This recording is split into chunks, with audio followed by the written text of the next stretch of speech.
Hello, students. Today we are going to study the poem A Thing of Beauty is a Joy Forever. This poem is written by John Keats. John Keats is called the Prince of Romantics, the Prince of all the romantic poets. सभी romantic कवियों में उन्हें राजकुमार कहा जाता है. A thing of beauty is a joy forever. किसी भी वस्तु की सुंदरता हमेशा का आनंद बन जाती है. John Keats. John Keats was born in 1795 and died in 1821 in a very young age. बहुत कम उम्र में जॉन कीट्स इस दुनिया से चले गए, लेकिन उनकी जो पोएट्री है वो बहुत ही डिफरेंट है और रोमांटिक कवियों में सबसे ज्यादा दिल को टच करने वाली उन्होंने पोएट्री लिखी है. John Keats, one of the England's greatest poets. Keats was a key element in the romantic movement. जो रोमांटिक मूवमेंट था उसमें जॉन कीट्स ने बहुत ही इंपॉर्टेंट रोल निभाया. Known especially for his love of the country and sensuous descriptions of the beauty of nature. तो वो जो revolutionary movement उस समय चल रहा था और जो सेंसुअसनेस पोएट्री में उन्होंने भरी और नेचर की जो ब्यूटी है उसके लिए वो जाने जाते थे.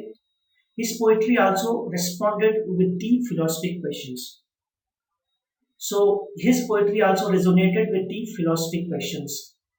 दर्शन शास्त्र के जो गहरे प्रश्न हैं वो भी उनकी कविता में साफ झलकते थे. A thing of beauty. First stanza. Let's start. A thing of beauty is a joy forever.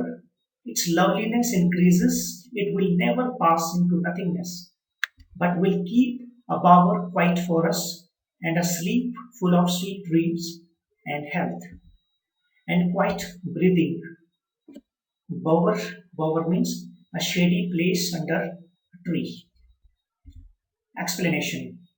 The poet says that beauty stays forever. It never fades away. Rather, it increases with the passing time. The perception of the poet regarding beauty is that it never goes off with the passing time. कवि का कहने का अर्थ ये है कि किसी भी खूबसूरत वस्तु की जो खूबसूरती है वो हमेशा बनी रहती है. खूबसूरत चीज हमेशा के लिए खूबसूरत होती है और उसकी खूबसूरती समय बढ़ने के साथ साथ बढ़ती है, न कि घटती है. The perception of the poet regarding beauty is that it never goes off with the passing time. समय के साथ किसी भी वस्तु की खूबसूरती समाप्त नहीं होती है. Rather, it beautifies more and more. बल्कि उसकी खूबसूरती बढ़ती और ज्यादा बढ़ती है. For the poet, beauty is like a beautiful shady tree under whose shade all the creatures can sleep peacefully and enjoy good health. So beauty कवि के अनुसार एक ऐसी चीज है जैसे एक बड़े से छायादार पेड़ के नीचे बैठ करके हम आराम करते हैं. तो उसी तरह से जो ब्यूटी है वो हमें आनंद देती है, वो हमेशा हमें राहत देने का काम करती है. Second stanza. Therefore on every morrow are we wreathing a flowery band to bind us to the earth, spite of despondence, of the inhuman dearth, of noble natures, of the gloomy days, of all the unhealthy and over-darkened ways, made for our searching. Yes, in spite of all, some shape of beauty moves away the pall from our dark spirits. Morrow means tomorrow, the following day. Wreathing means surrounding, encircle. Despondence means depressed. Gloomy means sad. Explanation. The poet says that every day it is the beauty which fills us with the spirit to live. हर रोज खूबसूरती ही है जो हमें जीने की भावनाओं से उत्प्रेरित कर देती है. Beauty inspires us to live. खूबसूरत चीजें ही हमें और जीने के लिए प्रेरित करती है. It is the beauty which builds the desire in us to live though there are sad moments and cruel people around us. हमारे आसपास यद्यपि बहुत सारे बुरे लोग हैं, निर्दयी लोग हैं जिनसे हम घिरे हुए होते हैं, स्टिल ये खूबसूरत चीज ही है जो हमारे अंदर जीने की इच्छा पैदा करती है. हमारे जीवन में बहुत सारे बुरे लम्हे होते हैं, बुरा समय होता है, बुरा दौर होता है, बुरे लोग होते हैं, लेकिन फिर भी कुछ खूबसूरत प्यारी बातें होती हैं जो हमें और जीने की इच्छा से भर देती हैं. So here the poet wants to say that without beauty the earth will be full of cruel people, sad and gloomy moments. इसलिए कवि ये कहना चाहता है कि बिना खूबसूरती के ये दुनिया उदासी से भरे हुए लम्हों से भर जाएगी, बेकार लोगों से भर जाएगी अगर ये खूबसूरती न होती तो. सो खूबसूरती होने से हमारा जीवन अच्छा बनता है. It is the beauty which is created by God which helps us to remove the sadness from our hearts. So ये जो beautiful चीजें हैं, these things are made by God. इन चीजों को ईश्वर ने बनाया है और ईश्वर ने इसलिए बनाया है ताकि हमारे दिल से उदासी निकल सके और हमारे दिल में नई होप्स भर सके, नई उमंगें भर सके. Third stanza. Such the sun, the moon, trees old and young, sprouting a shady boon, for simple sheep and such are daffodils with the green world they live in, and clear rills that for themselves a cooling covert make, against the hot season the mid-forest break. Boon. Boon means blessings. Rills, a small stream. Break means a process to slow down. Here the poet describes the beautiful things which are present on earth. धरती पर जो खूबसूरत चीजें हैं उनके बारे में बताया गया है. There are the sun, moon, trees, flowers like daffodils and the rivers. कवि ने इस धरती पर जो खूबसूरत चीजें हैं उनके बारे में बताया है, जैसे सूरज है, चंद्रमा है, पेड़ हैं, डैफोडिल्स नाम के जो फ्लावर्स होते हैं उनके बारे में है, और प्यारी छोटी नदियां होती हैं, वो खूबसूरत चीजें हैं, इनके बारे में कवि ने मेंशन किया है. Poet says that all these things are like a blessing bestowed on all the creatures by earth.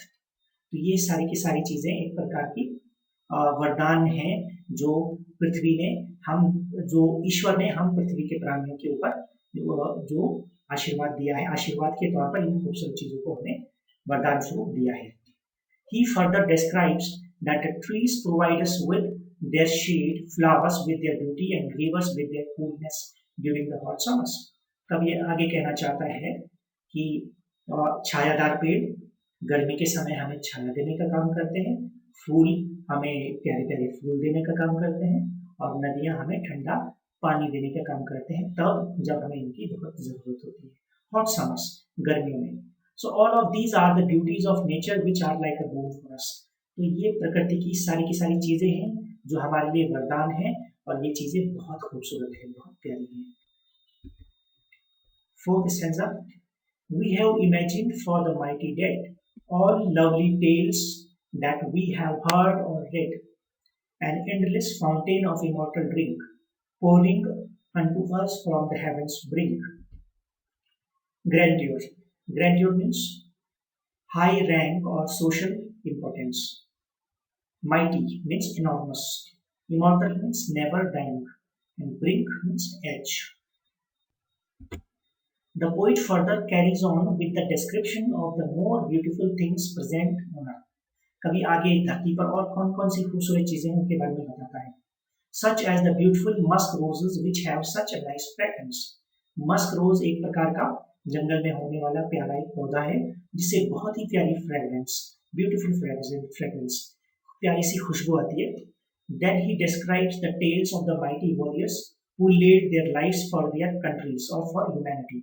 आगे कवि उन महान योद्धाओं के बारे में बताता है जिन्होंने अपना जीवन मातृभूमि के लिए बलिदान कर दिया, ह्यूमैनिटी मानवता के लिए बलिदान कर दिया. उनके जीवन के बारे में, उन योद्धाओं, उन बलिदानियों के जीवन के बारे में भी कवि कहता है कि उनका जीवन और उनकी मृत्यु भी शानदार थी, खूबसूरत थी. He says that these beautiful things are the gifts from God for all of us. आगे वो कहता है कि ये सारी की सारी खूबसूरत चीजें ईश्वर का हम सबके लिए वरदान है, उपहार है. They are like a nectar given by God to us, and these are those beauties which are immortal and give us a reason to live on this earth.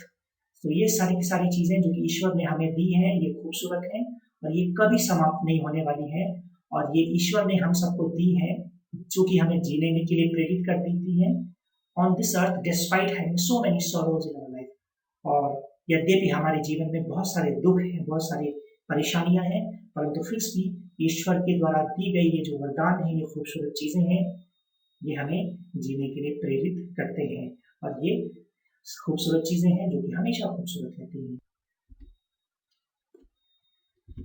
तो ये था हमारी पोइट्री जिसमें अभी मैंने आपको डिटेल में बताया। So the things of beauty mentioned in the poem, कविता में कौन कौन सी खूबसूरत चीजों के बारे में बात की गई है? The sun, the moon, shade trees, सूरज के बारे में, चंद्रमा, छायादार पेड़, ये सारे खूबसूरत हैं। ब्यूटीफुल डैफोडिल फ्लावर्स, खूबसूरत डैफोडिल के जो फूल हैं। स्ट्रीम्स ऑफ वाटर्स, और जो छोटी पानी की जो छोटी नदियां हैं ये खूबसूरत हैं। Dense green bushes of forest, ferns where fragrant musk roses grow, और घने जंगल जहां पर मस्क रोज अपनी प्यारी खुशबू बिखेरता है, खूबसूरत हैं। Tales of heroic man who sacrifice their lives, और वो बहादुर योद्धा जिन्होंने, वे सूरमा जिन्होंने अपने जीवन का बलिदान कर दिया, उनका जीवन भी खूबसूरत था, उनकी मृत्यु भी शानदार थी, जिनके बारे में कवि कहता है। तो ये खूबसूरत चीजें हैं जिनके बारे में कवि कविता में मेंशन करता है। Things that cause suffering and pain, इसके अलावा हमारे जीवन में बहुत सारे दुख हैं और बहुत सारी पीड़ाएं हैं। ऐसी कौन सी चीजें हैं? डिजायर टू ऑफेंड अदर्स, हम जब दूसरे के रास्ते में आने शुरू कर देते हैं तो ये हमारे लिए परेशानी खड़ी कर देती है। होपलेसनेस, जो निराशा के भाव हैं। लैक ऑफ नोबल मैन, बुरे लोग जो कि हमें हमारे जीवन में नजर आ जाते हैं। बैड हेल्थ, कभी कभी हमें बुरे स्वास्थ्य से गुजरना पड़ता है। अनहैप्पीनेस, कभी कभी हमें उदासी देखनी पड़ती है। ग्लूम, डार्कनेस, कभी कभी हमें बुरे दिन देखने पड़ते हैं, उदासी भरे दिन देखने पड़ते हैं। और डार्कनेस, कभी कभी हमें अंधकार सा नजर आता है। ये सारी की सारी चीजें हैं जो हमारे जीवन में दुख और पीड़ा को पैदा करते हैं।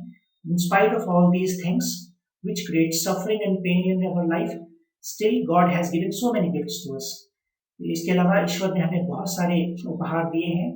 उन उपहारों की खूबसूरती हमेशा बनी रहती है और वे इस धरती पर ईश्वर द्वारा प्रदान की गई ब्लेसिंग्स हैं, जिनके बारे में कवि जॉन कीट्स अपनी इस पोएम में मेंशन करते हैं। Thank you very much.